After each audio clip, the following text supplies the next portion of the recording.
We're talking about strong men. Yeah, our friend Klaus is actually a weightlifter. Anyways, we're here back at Massaplan, and we brought our friend Klaus, who is a marine biology professor at the university here. So we like to bring him once in a while to show us stuff that we don't really notice. Hopefully today he's going to show us some rare anemones, maybe? Yes, baseball. And we're going to show him some nudies that maybe he hasn't seen. Sure. Who knows? We're gonna share some scientific names to Klaus, like That's why we have this link. Jennifer, we saw the other day, Nudibreck, Steven, and Yeah, Jessica. I'll show you. Jessica, I saw Jessica here the other day. Oh, wow. Jessica. Yeah. Nice to see her again. There's one that didn't have a name. I'm gonna call it Justinica. So, we're really scientific in my videos, but Klaus is gonna dumb it down for us. Okay. All right, let's get in the water. It's high tide. It's perfect. Actually, this is where we saw harlequins yesterday, so that's why we're back here.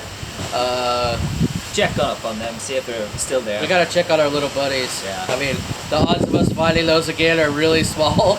I mean, they're baby ones, and they're literally out in the middle of this rubble. I just happened to flip over this dead, like, shell or something, and they were there. I have no idea why I even flipped that one over. It was just luck.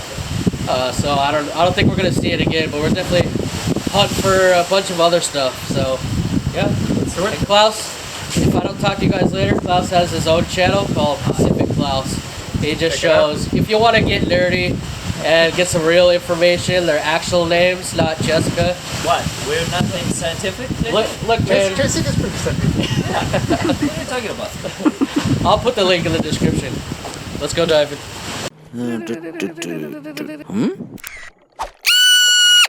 Critter Hunter.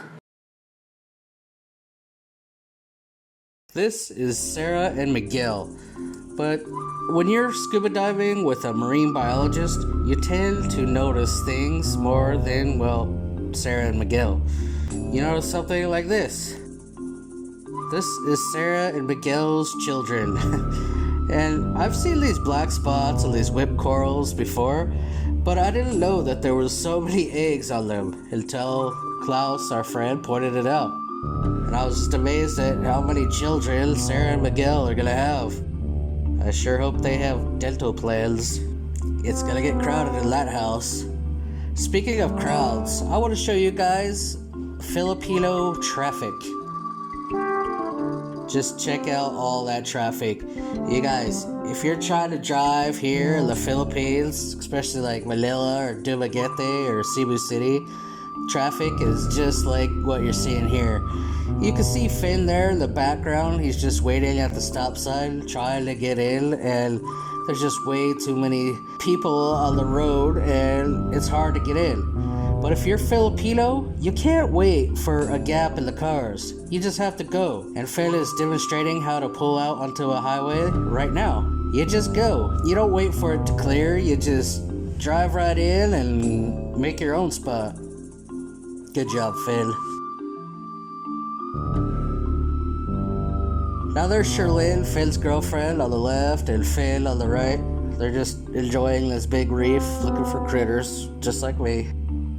And this site had a whole bunch of reef and big schools. It was kind of hard to find the little critters sometimes.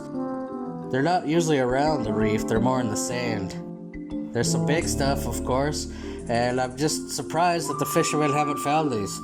So if you're a fisherman and you're watching this dive site is in Manila. Go there. Say hello to Anthony. Anthony is a little flatworm, and I think you guys have seen his cousins on other episodes.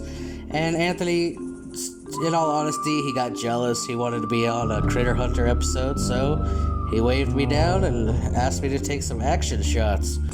So now here he's doing his coolest little moves across the sand, hoping, he kept asking me if I got the shot, He's pretty demanding. He was really hoping for a close-up. So I filmed all I could, He was really action-packed, but, I filmed what I could. I couldn't catch it all, of course.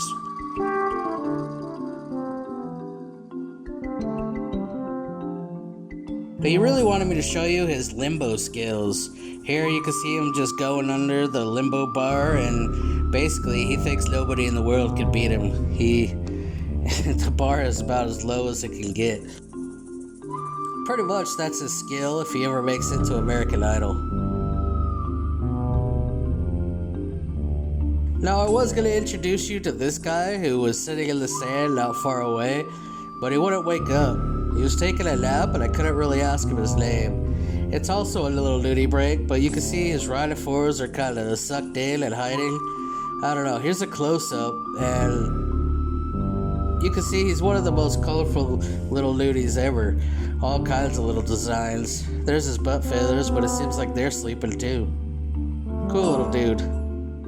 Near him were a little bit more active nudie brink. Well, at first I thought they were strawberries, or maybe a smashed tomato, but it turns out they're a lovely little couple named Carl and Ethan. So Carl and Ethan, yeah, they have boy names, and you know what? I'm gonna go through this again, even though I've told you in a different episode. But nudie brink are actually hermaphrodites. They have both male and female reproductive organs, and so they can't impregnate themselves, but they can both impregnate another nudie and get pregnant by them. So I think that's what these guys are thinking about. Nearby on a leaf, I met the Brady Bunch, and it's no relation to the TV show. I think these guys have never seen that TV show. I mean, they're kind of a different generation. But nevertheless, here you can see 1, 2, 3, 4, 5 of these little tiny leaf sheep hanging out together. This is a different leaf sheep than I normally see. It's kind of a cool one. It's not the most rare, but it's not one that I see every day, that's for sure. So the Brady family consists of mom, dad, and the 3 kids. Their names are Bob and Mary, Timmy, Bobby, and Samantha.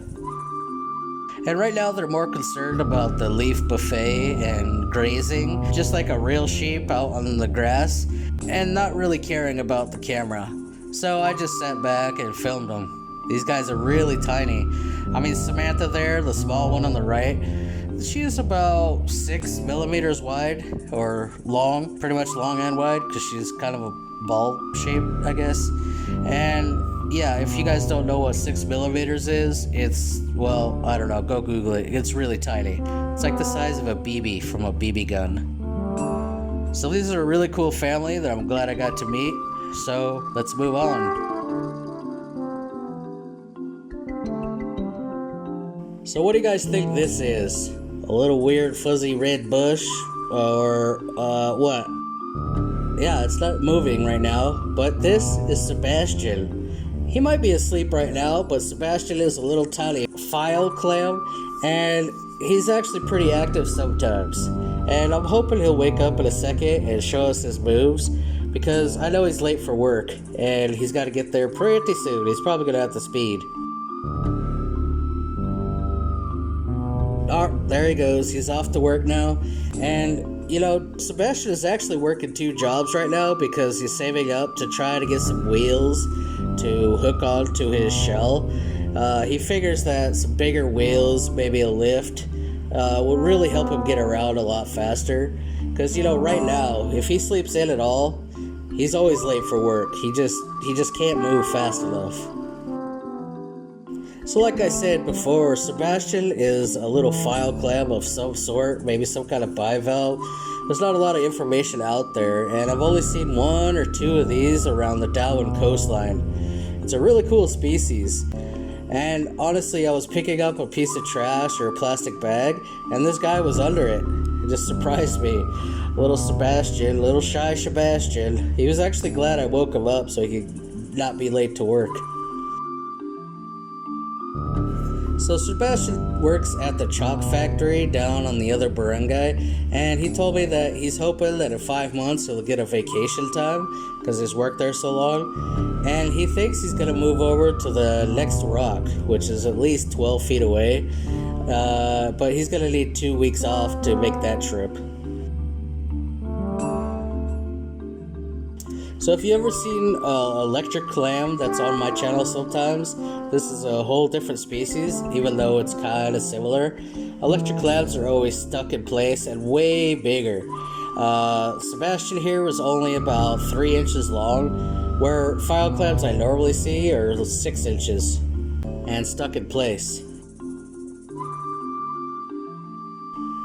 So a lot of you guys were asking me to film more butterfly fish, especially my friend Lyle from Everything Scuba, and you know, I've been trying to do it because I see a lot of different species around the reef of butterfly fish, but they're really shy and hard to film. So I put a call out on underwater Facebook group asking any butterfly fish if they would be willing to be on camera. And it actually took 3 days for anybody to respond, but little Jackson here responded, and he agreed that he would be on camera with me and pose for some shots as long as I got Finn Snow to take a selfie with him and maybe even an autograph. So I had to bribe Finn. People, let me tell you about my best friend. But I got a cool little shot of Jackson here. Anyways, fun little dive. I'll see you guys tomorrow.